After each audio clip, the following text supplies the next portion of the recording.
So Hollywood mainstream films in the 20s were entertaining and romantic, but our theme is innovation in cinema. Were they innovative? Some of the most popular films of the 20s, the comedies, most certainly were. 3 filmmakers, Buster Keaton, Charlie Chaplin and Harold Lloyd, were the greatest of the American comedy directors. Before them, there was mostly slapstick. This sight gag on a fast-moving train was typical, a good cheap laugh using a bucket of water. But then came Keaton, obsessed by the camera. In this scene from his film The Cameraman, he shows that fascination. Keaton became the greatest comic image maker the cinema had yet seen.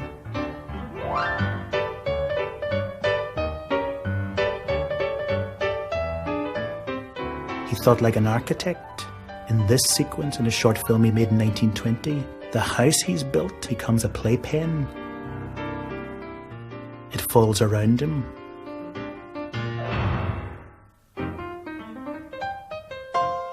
Keaton helped define silent cinema. He just got it.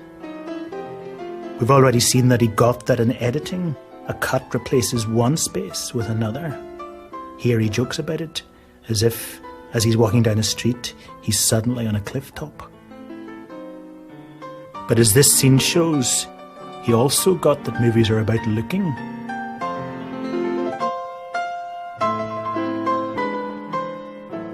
And he got that they're brilliant at daredeviling. He begins this sequence with an overhead shot to make the building look really high.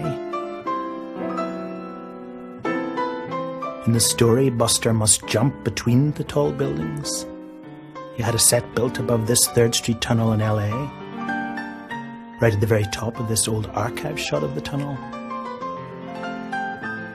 Keaton's camera position makes him look far higher up than he was. There was a net just below, out of shot, just as well, because Keaton didn't make it and was badly bruised. Keaton's inventiveness was often highly planned, but sometimes spontaneous. Here he saw a train arriving and so improvised a gag to make it look like he himself stopped it, then started it again.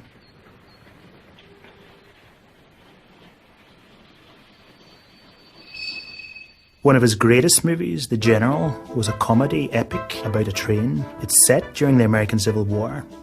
Buster's a southern train driver, a bit eccentric, obsessed by detail.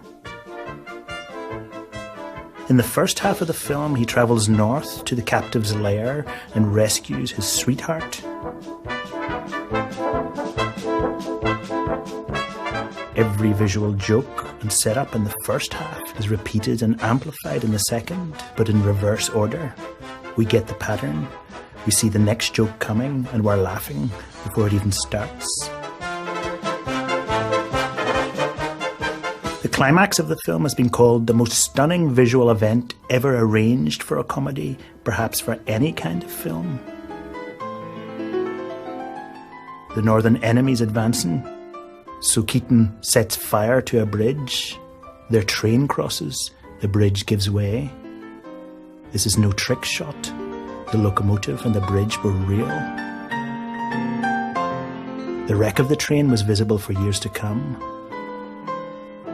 Such scale, such sublime, was a key element of silent film. Labour was cheap. Wall Street hadn't crashed. Imaginations were extravagant and uncapped. Studios were not yet afraid of the size of directors' dreams.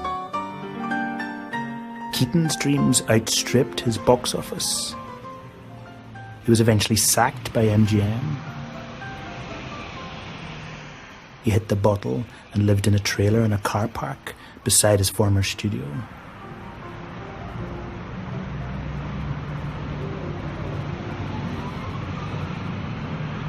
He was forgotten for years. But as this rare archive footage of him shows, Keaton was joking till the end. This little cigarette routine shows he still had the urge to improvise. In 1965, at the Venice Film Festival, he got a standing ovation. He died the next year. Amongst the scores of filmmakers who were influenced by Keaton is Palestine's Elie Suleiman.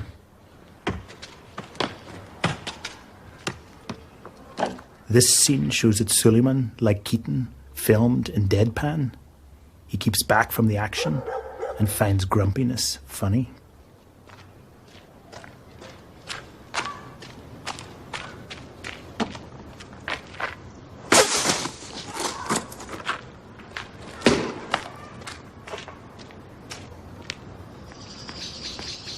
Buster Keaton only once shared the screen with our next great silent film comedian, Charlie Chaplin.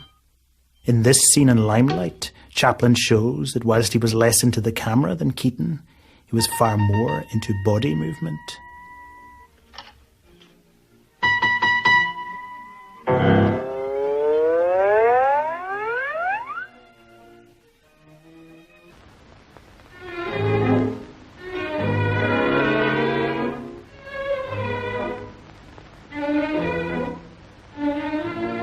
Chaplin thought like a dancer and a vaudevillian. Here he rehearses a comic movement before filming it in costume.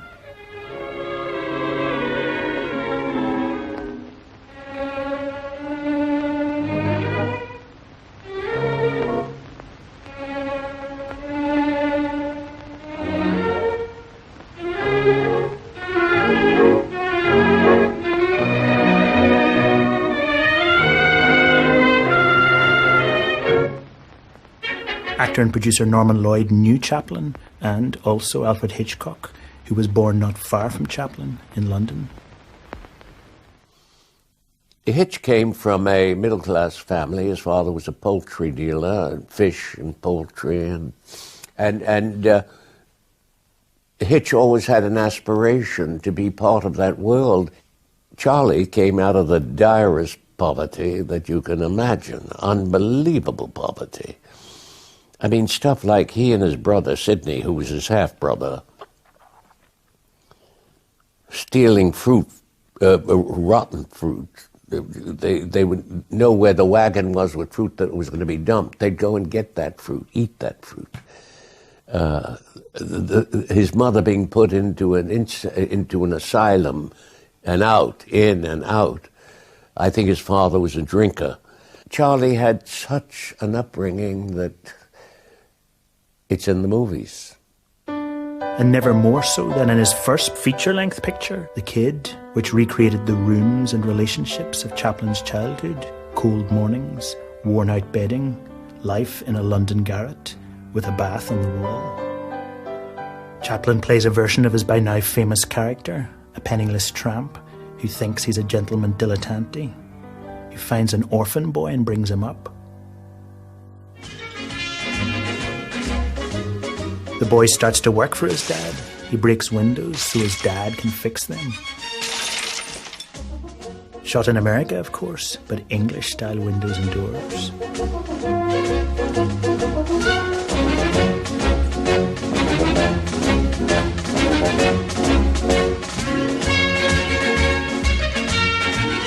Eventually, the boy's taken to an orphanage.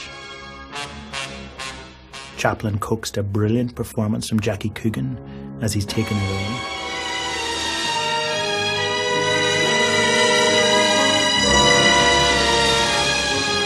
The film humanised comic cinema. It D.W. Griffithized it, you could say. It showed Chaplin's passionate empathy with the poor. He was a huge hit around the world.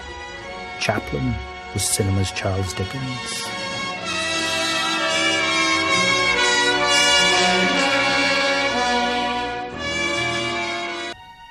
A deleted scene from his film City Lights, that Chaplin made 10 years later, shows how his mind worked. He's on a street corner. A piece of wood is stuck in an air vent. Chaplin begins to play with it, to improvise.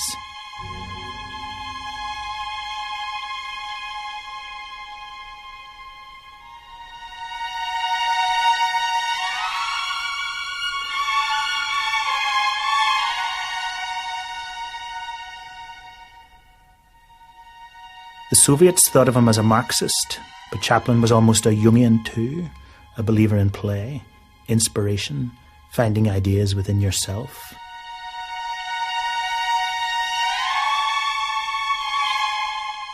It's like he's strumming on the table.